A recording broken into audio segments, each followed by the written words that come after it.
The Clippers will try and avoid their third straight 0-2 deficit these playoffs in Game 2 tonight. Kawhi Leonard will continue to miss time with his sprained right knee with no timetable for a return. And on the other side, Chris Paul will also miss tonight's game due to health and safety protocols. So, Shannon, who you got? Who wins Game 2? I'm taking the Suns again. I love what I saw from Devin Booker. Not only was he a scorer, he was a facilitator. He rebounded the ball extremely well in Chris Paul's absence.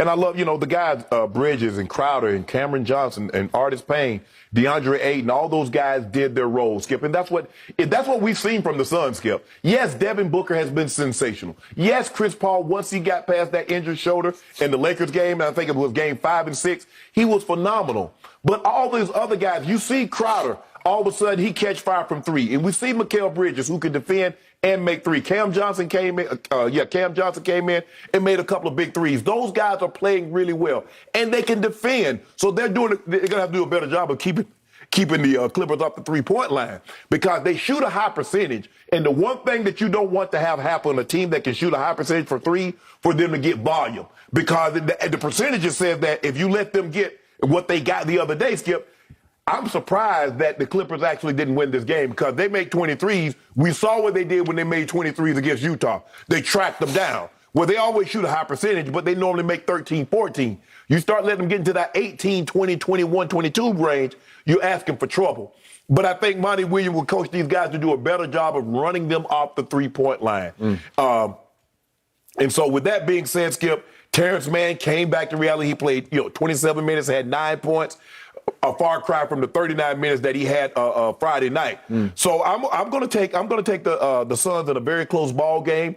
Ty Lue will make adjustments. Monty Williams will have to make adjustments on the fly to see what Ty Lue's counter is to what he did on Sunday. But I'm going to take the Suns in a very close ball game. Okay. History would say you're correct because no team has ever come from 0-2 down in consecutive playoff series until my Clippers just did it back-to-back against Dallas and then against Utah. Right. I preface my remarks with this. If Marcus Morris Sr. is out tonight, then I'm out on the Clippers. What if he's hobbled? Well, I don't even know if he's going to be able to go at all because they said he's more of a game time decision. Skip, I found it because I was watching it and I saw the little subtitles. They was talking about he might take an injection in the knee during the game because he didn't come out because they started. If I'm not mistaken, they started Batum, didn't they? When they started somebody. No, he started. He's not the second half. Oh, the second half. Right, because he didn't come out. He couldn't come in, but he tried to come in for a little while and couldn't go. Okay. I don't know what's going on. I got my sources on Kawhi, but I don't have them on Marcus Morris, so I don't know. Okay. So my point is, I've told you all year, weirdly, almost inexplicably, this team goes as he goes. Right. He's the catalyst. He's the new heartbeat. He's the new pulse of the team, Skip.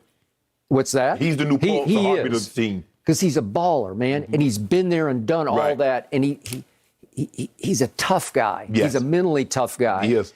And when he started making threes against Dallas and then against Utah, it just the momentum swung wildly back to the Clippers. Yep. So they made 23s in Game 1 on Sunday at Phoenix, and he went 0 for 5. Well, think about this. They were just a shot or two away here or there. It went to the wire. With 20 seconds left, they're down 2. Well, if you get a little bit of Marcus Morris, and he was 3 of 11 for the game and 0 for 5 from 3, if you just get a little bit more of Marcus Morris, I like their chances. Okay.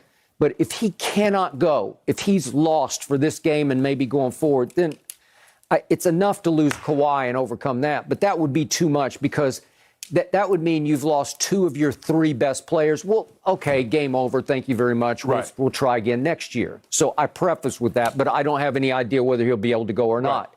They're saying Chris Paul is not going to go tonight. Right. So I'm going to trust he's not going to have a magical reappearance. Right. But he could if he got whatever test needs to happen. Yeah, you have to. I would assume, Skip, because normally it's 14-day protocol. You have the vaccine that's probably cut in half. You just got to test, and if the test come back negative. But if he's out tonight, could he possibly return Thursday? Highly possible. I'm not going to write him off tonight. Okay. Because the way this protocol, they're so secretive about it, which they should be. It's just the way it has to be, that Could he get cleared just before? Sure, he could. Right. Okay, so let's not rule him completely out. But now we get down to Clippers. If Marcus can go, let's just say he can go, this team has always done it the hardest way. And the hardest way is to go down 0-2 because it's a huge psychological hole because then you go home and you feel like you have to win the next two games or you're done. You do. Right? You You don't want to fall down 3-0 and then you don't want to fall down 3-1. Right, yeah. So you have back-to-back must-wins at home. Well, in the Dallas series, they had back-to-back must-wins at Dallas. Right.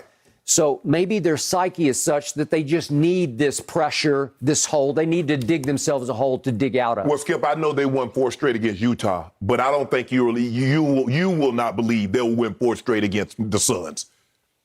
Okay, we're going to talk more about Devin Booker in a few minutes on the show. But the point is, do I fear Devin Booker a little bit more than I do Luka and or Donovan Mitchell? Yes, I do.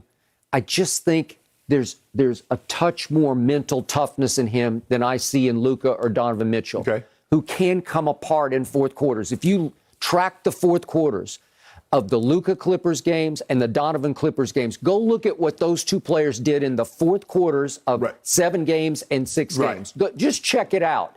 I won't bore you with the minute details, but trust me, they cooled way off in the fourth quarters. Their output wasn't nearly what it was in the first 3 quarters. And that was the thing, Skip. Okay, I'll let you do it. I'll let you do your thing. You're doing all your things. But guess what happens when we start sending these traps and you try to kick it to Bogey and you try to kick it to Ingles and you kick it to O'Neal and they've been out of rhythm because you've had it going.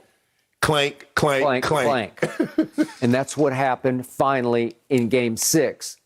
Donovan was nowhere to be found in the fourth quarter, nor was Jordan Clarkson, who had one of the hottest stretches in the second quarter I've ever witnessed. 17 straight. I've never seen anything quite like it. Like I was tweeting like this is the Jordan Clarkson game. Yeah. And it wound up being the Terrence Mann game? Yeah. Who saw that coming? Nobody. Okay, and by the way, quick point of order. You said Terrence Mann came back to earth. Well, did he come back to earth? Because what happened was he shot 4 times in Game 1 at Phoenix. He made 3. He made all 3 of his threes. Right. I don't think he came back to earth. He just didn't get the shots. He didn't get the opportunity. Well, I don't think he was aggressive because if you think about it, Skip, not only was he hitting threes on Friday night against the Jazz, he put the ball on the floor and went to the hole.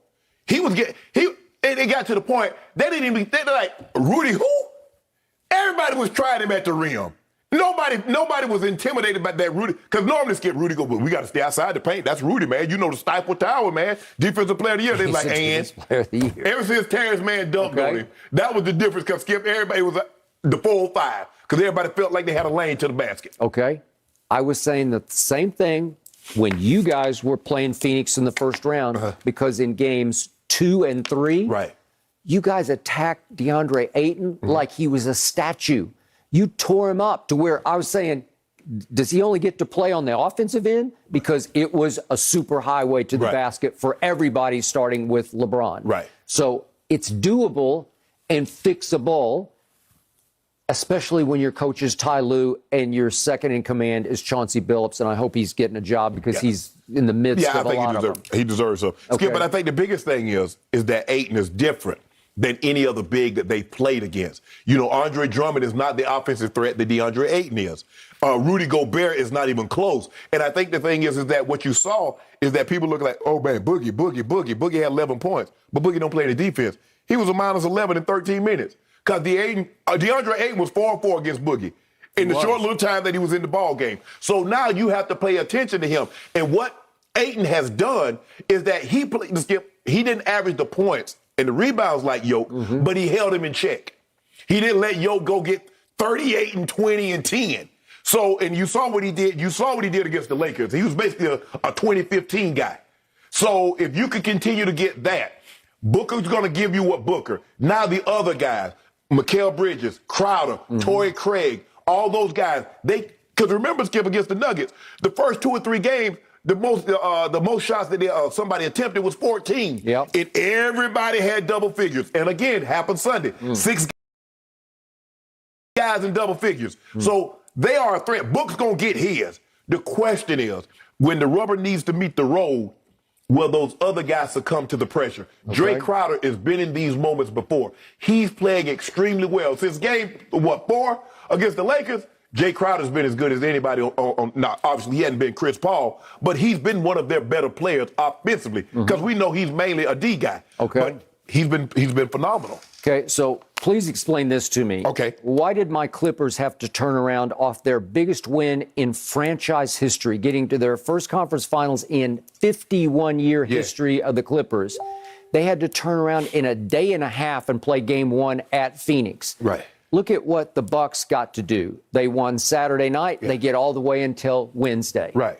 How about Atlanta? They win Sunday night and they get all the way to Wednesday. The Clippers get screwed by the league by being forced to go in a day and a half. So wait a second. You go from Friday